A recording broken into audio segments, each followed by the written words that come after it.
Prime Minister Jeremiah Manele called for urgent global action on climate change, warning global leaders at the United Nations General Assembly that the planet is moving away from the 1.5 degrees target set under the Paris Agreement.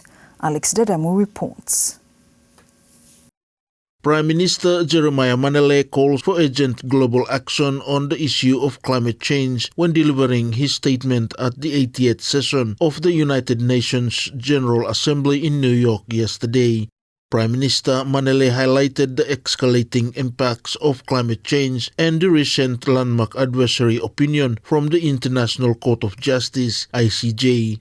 He said the World Meteorological Organization's declaration that 2024 was the hottest year on record shows the world is moving off course from the 1.5 degrees Celsius target set under the Paris Agreement. Climate change is a crisis multiplier that is defining our future.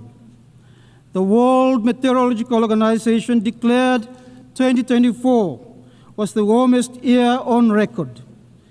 This pushes us further off track from the 1.5 degrees goal we agreed to in Paris. Solomon Islands, despite having a minimal carbon footprint, has submitted an ambitious net positive third national determination contribution, NDC. We can do more with international partnerships, investing in reforestation and the conservation of our forests, including renewable energy investments. We need urgent and ambitious climate action now that puts us on a 1.5 degrees pathway. Large emitters and those with historical responsibility must take the lead in drastically cutting emissions.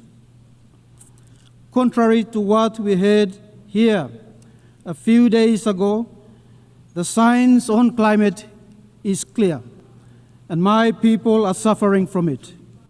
Prime Minister Manele said despite contributing minimally to global emissions, Solomon Islands has submitted an ambitious net positive third nationally determined contribution, NDC, committing to reforestation and renewable energy. He said the Solomon Islands also welcomes the ICJ's July 2025 advisory opinion. Solomon Islands welcome the historical advisory opinion of the ICJ and support ongoing process for a follow-up UN resolution. Madam President, the Court has made clear that states carry binding obligations to act on climate change, to prevent harm, to cooperate, and to protect the rights of both present and future generations. These duties are legal, moral, and universal, and hold states accountable to stop harmful practices, to prevent repetition, and to repair the damage caused. Madam President, Solomon Islands also raised the issue of climate displacement. Entire communities are already at risk of losing their homes and homelands. The Court has now confirmed that the principle of non-refoulement applies, which means that no state can lawfully return people to places where climate change makes survival impossible. Solomon Islands is one of the countries experiencing firsthand the impact of climate change. Alex Dadamu for SIBC TV.